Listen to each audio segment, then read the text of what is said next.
Well, about to do a tune-up and service on this Craftsman 21-inch mower, and this thing's pretty old. See if we can even see the date code anymore. Does not look like it. That thing's all rusted. I can't even see how old this is. The fuel hose is dated 2004. This is more or less the condition that I got it in. Both of those screws were underneath the cover and just screwed into the gas tank where they normally go. All that is off. Those parts were in the bag. This was a curb find. I'm not even gonna try and mess with this carburetor. This machine does have fresh gas in it, so I'm not worried about that. But all I'm gonna do right now is just back off the clamp here. It'll cooperate.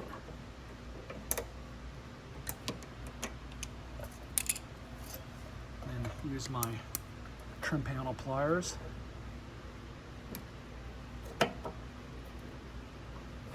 Pull that off. Simple as that. So now we just have the two 3/8" bolts. We'll just pull those out.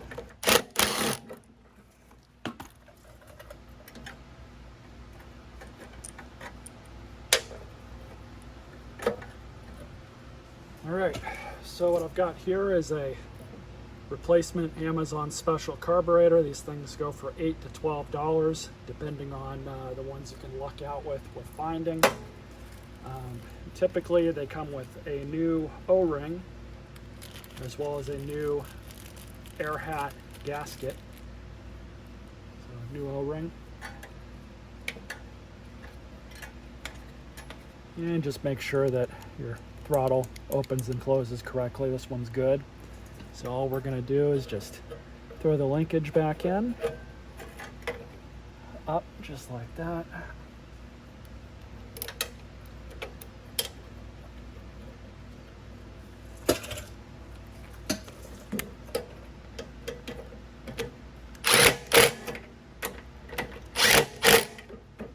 Fuel line. Install, remove that.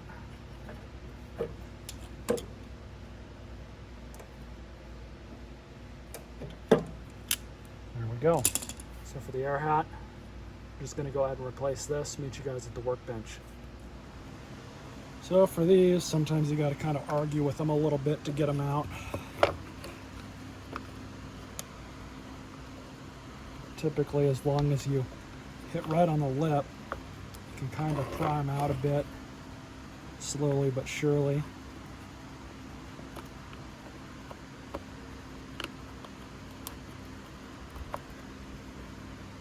Important thing is to just kind of take your time.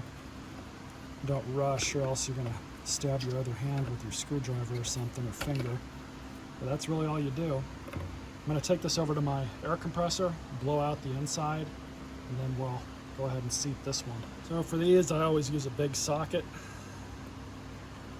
The deeper the better. 18mm socket. Just pop it in, just like that. And all you're gonna do is just kind of eyeball it so it lines up. Pop her in. Perfect. Now we have this new gasket.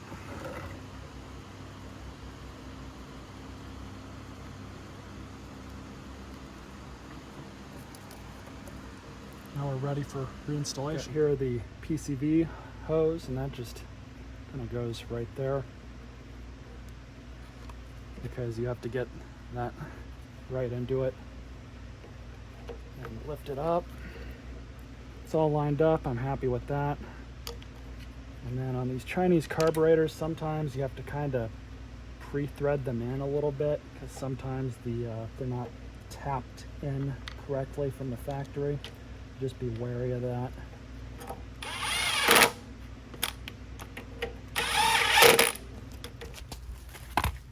This is the old filter. It's pretty well had it. And a new one.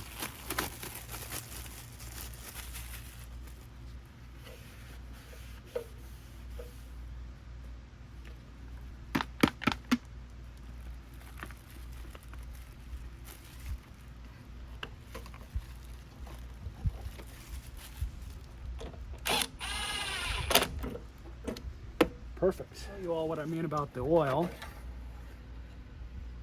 That's really bad. I wouldn't be surprised if that's the original oil that this machine came from the factory. What we're gonna do is hopefully start this thing, let it run for a bit, get whatever that oil is all nice and toasty so we can change it easier. I just looked underneath this thing to check out the state of the blade. It's really bad. We're gonna have to change the blade. Got my third hand in place. We're gonna start this up, see how it runs with that screwed up blade, if it starts at all. Just let it run for a while.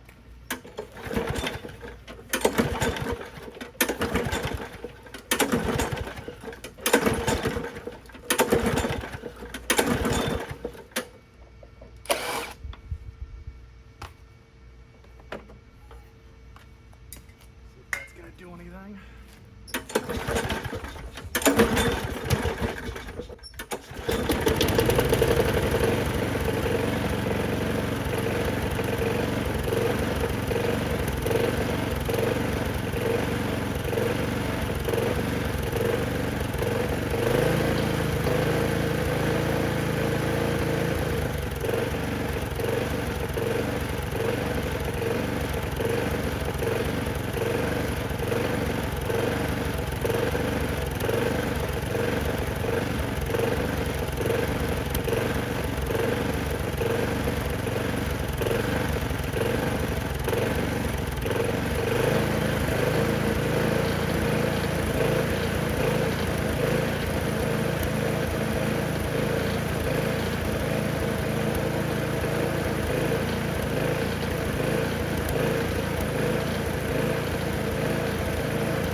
See how it'll start back up. Well, I let it run for about 5 minutes in that condition. I strongly suspect this machine has a sheared or partially sheared flywheel key, which is why it doesn't want to start immediately and needs the cheater spray to get it to fire. We're going to go ahead and dump this oil out. At least get that knocked out of the way.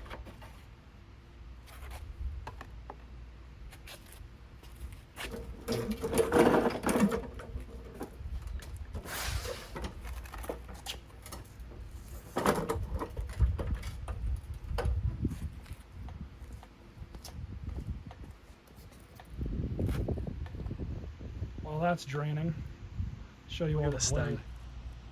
They hit something. No idea what it was or what happened, but they definitely hit something. Hopefully I've got a good one on the hoard somewhere, because this one needs to be replaced for sure. I'm going to replace the blade, or at least figure out what I'm going to do with that. And then we're going to pull that recoil off and inspect the flywheel key to see if that thing's sheared or not.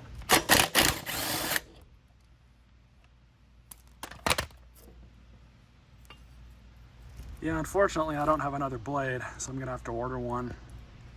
Got to get one for that machine too, so might as well get both of them. So we'll still go ahead and fill up the oil. SAE 30 Rotella.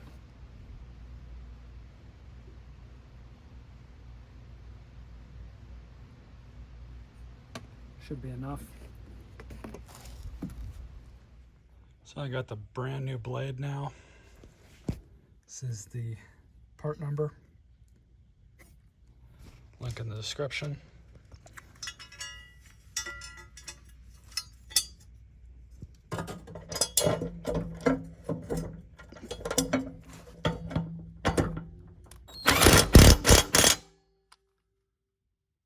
Perfect. Other thing I've got to do is pull off these wheels. Managed to find some washers. I'll space these out a little bit better. They won't wobble around side to side too much.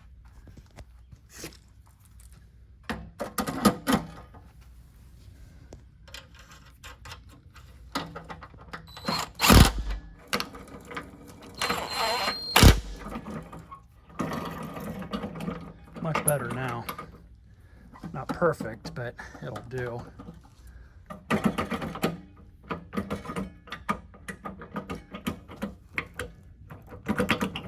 This one I think is a little bit more worn out, but for a beater Craftsman, I think we'll be all right. Well, so this green Craftsman looks like it had a blade strike.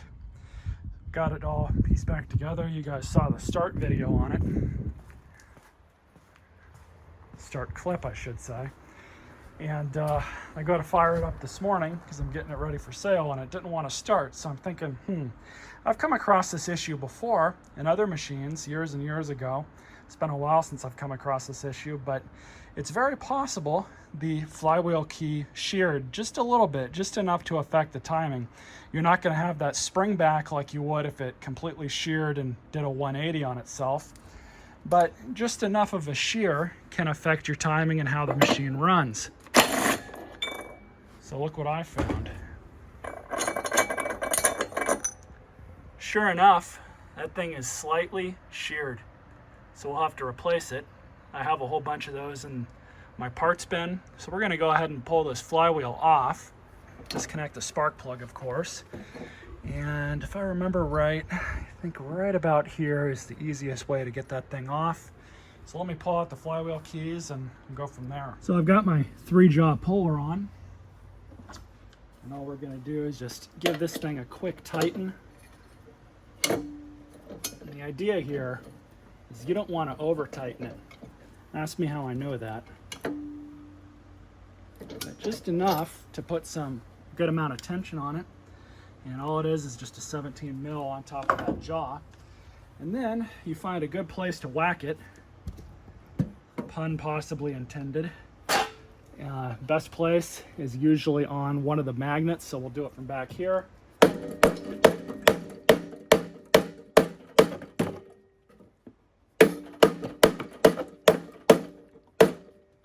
We'll give it a little bit more of a tighten. I'm also going to release the flywheel brake.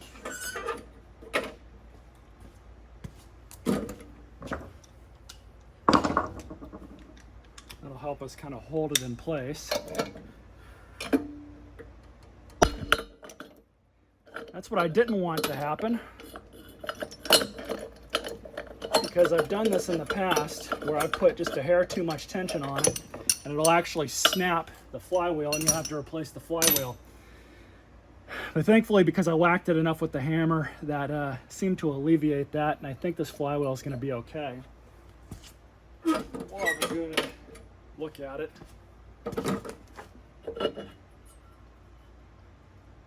Yeah, everything's good.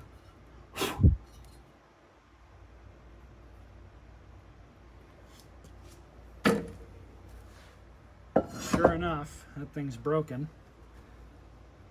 That's what it should look like, nice and solid. So I gave it a quick blow with the air compressor, and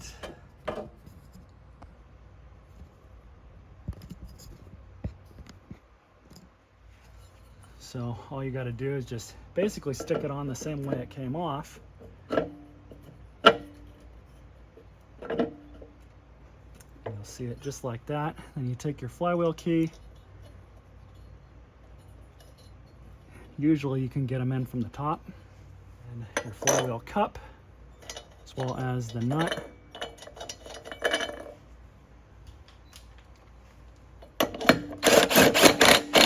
Throw everything back together. We'll do that real quick. Grab the recoil.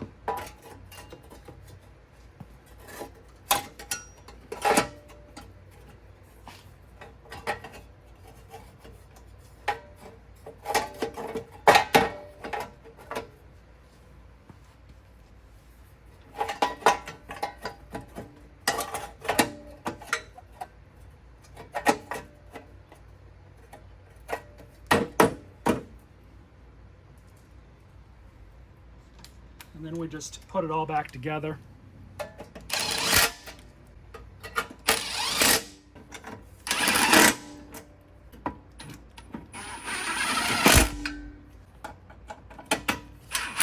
Of course, throw the tank back on.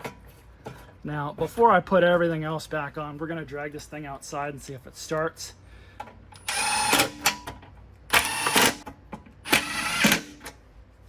And I'm gonna have to adjust the throttle up here anyways, because we had to adjust it forward to get it to run properly.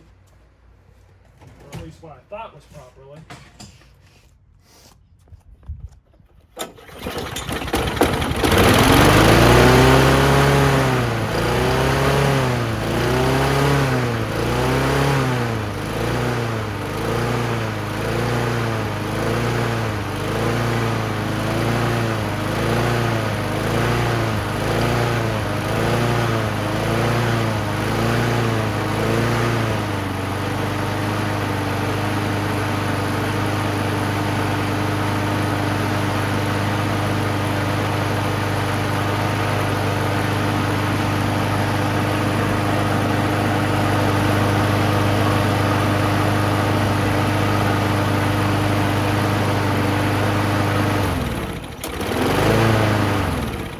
So this thing is just about ready for sale.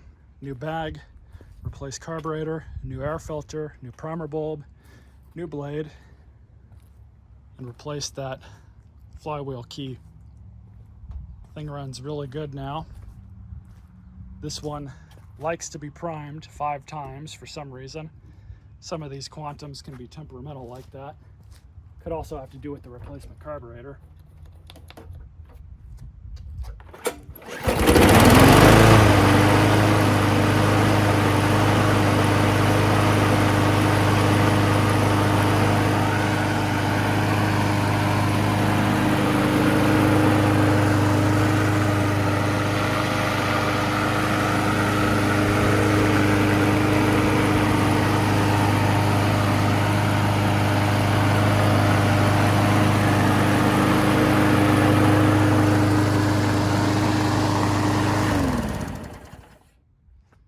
These old Briggs will last and last as long as you keep oil in them, fresh gas.